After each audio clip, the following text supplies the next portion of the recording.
This video will walk you through the process of creating and completing the information required for condominiums and co-ops to report online to the DBPR Division of Florida Condominiums, Timeshares, and Mobile Homes.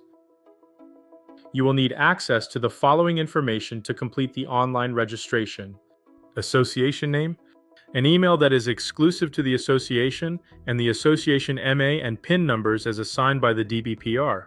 The MA and PIN numbers may be found on page 2 of the annual billing.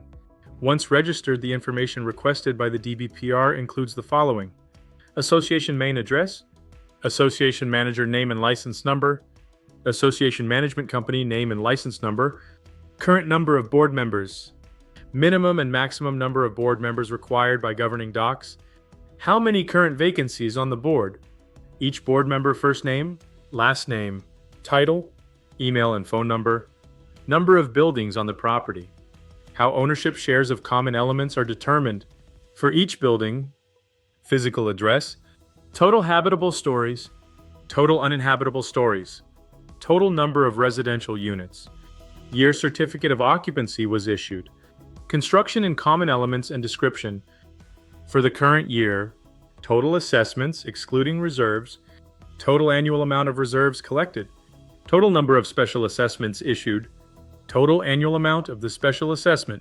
purpose of the special assessments for the following year, total assessments excluding reserves, total annual amount of reserves collected, total number of special assessments issued, amount of the special assessment, purpose of the special assessments, and finally, the list of all financial institutions that the association maintains accounts.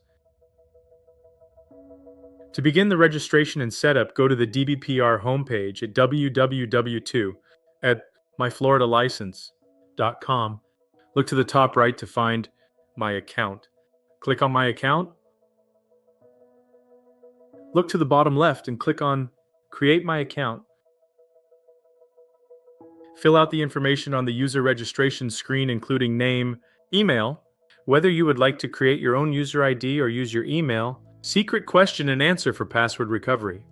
Please note that the name boxes require a first name and a last name, making it necessary to divide the association name into a first and second part. Check the I'm not a robot box and then click Next. Review your submitted information.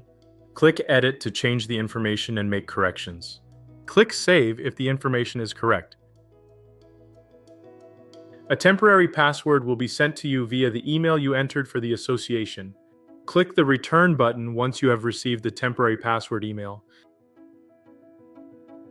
Use the user ID and temporary password provided in the email to sign into the account. Fill in the information to create a new password. You may want to establish a password standard to make it more efficient for others to log into the account as needed. Click Save once a new password has been created. Enter the user ID and new password. Click Login to continue. Once back in the account, click on Link an existing license applicant record to my account. Check the Yes circle for the question, Are you currently licensed? Click the Next button to continue. For the Profession and Business box, select Condominium or Cooperative Managing Entity/Association. For license type, select Managing Entity. Click the Next button to move to the next screen. In the license number text box, type in the MA number.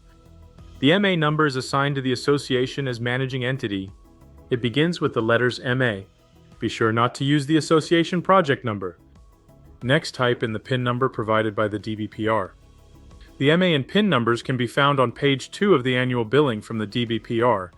Alternatively, you may contact the DBPR directly to get the MA and PIN number by emailing ctmheducation@myfloridalicense.com. Check the I am not a robot box and click Next to continue. Review the license and confirm that the information displayed is accurate. Click on the I confirm this information circle. Click Next to continue. You should now see that the association managing entity number has now been linked to the account. Click on the managing entity number to continue entering information. The license menu shows the forms that are available to be completed using the online account portal. For this video, we will be reviewing the association information, building and assessment information, and financial institution reporting. Click on Association Information. The first page on the Association Information portal is the list of instructions and information needed for submission. After reviewing the instructions and information required, click Next to proceed. The next page is to confirm the association for which information will be submitted. Once you have confirmed the correct name, click Next to continue. The next page will show the address the division has on file for the association. To edit the address, click Main Address and enter the correct address. Once the address is confirmed as correct, click Next. The Relations page shows all Community Association Manager (CAM) or Community Association Management Firm (CAB) licenses and condominium or cooperative projects related to the association license. To find information on a related license, type the name of the related license or project, or the license number if known, and click Search. If the related license information on this page is complete, click Next. If related license information needs added, click Add. The next page is to add the contact information for the association's CAM or Community Association Management Firm (CAB).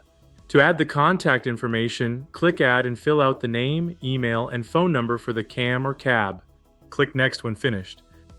The Submission Type page is to indicate if you are providing the required annual submission, an updated submission, or a submission for turnover from a developer. After using the drop-down menu to make a selection, click Next to continue.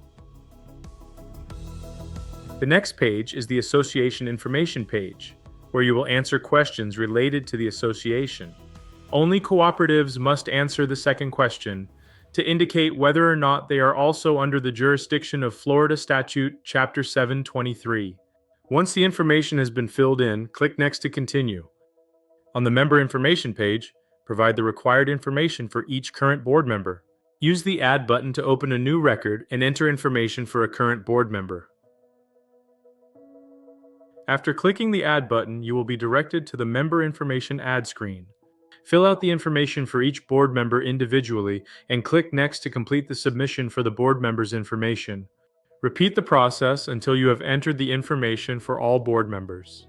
Once you have entered the information for all board members and the number of board members matches the number on the Association Information page, click Next on the Member Information main page to continue.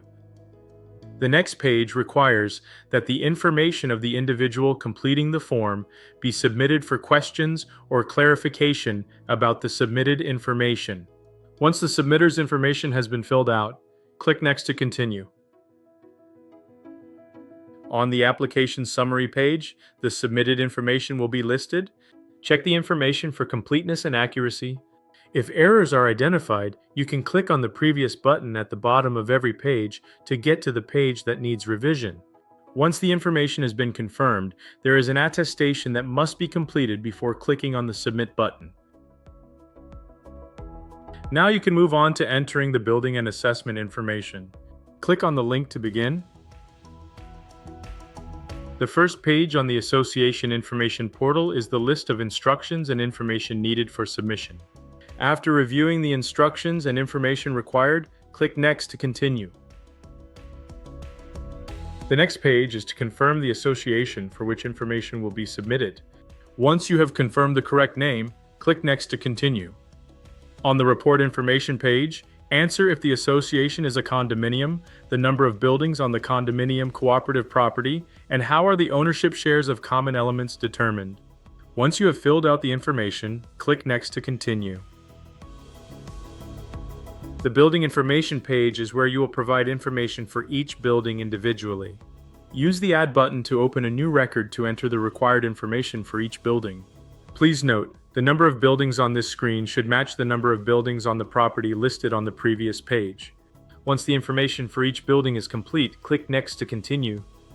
On the Construction Information page, you should indicate if any construction commenced within the common elements during the calendar year, January 1st, December 31st. If yes, please describe the construction in the common elements, cost, and when the construction was started and completed. Once you have filled in the information, click Next to continue.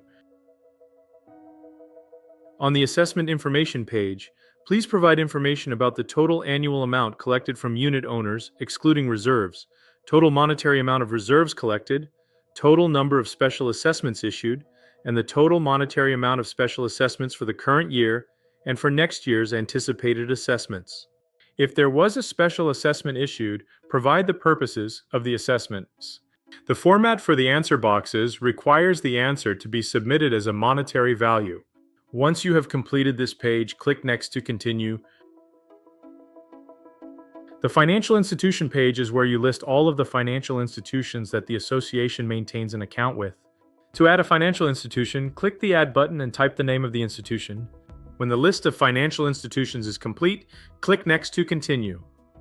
The next page requires that the information of the individual completing the form be submitted for questions or clarification about the submitted information.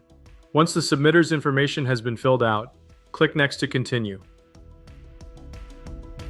On the application summary page, the submitted information will be listed. Please check the information for completeness and accuracy. If errors are identified, you can click on the previous button at the bottom of every page to get to the page needing revision. Once the information has been confirmed, there is an attestation that must be completed before clicking on the Submit button. This concludes our discussion of the process to create and complete the information required for condominiums and co-ops to report online to the DBPR Division of Florida Condominiums, Timeshares, and Mobile Homes. Thanks for watching.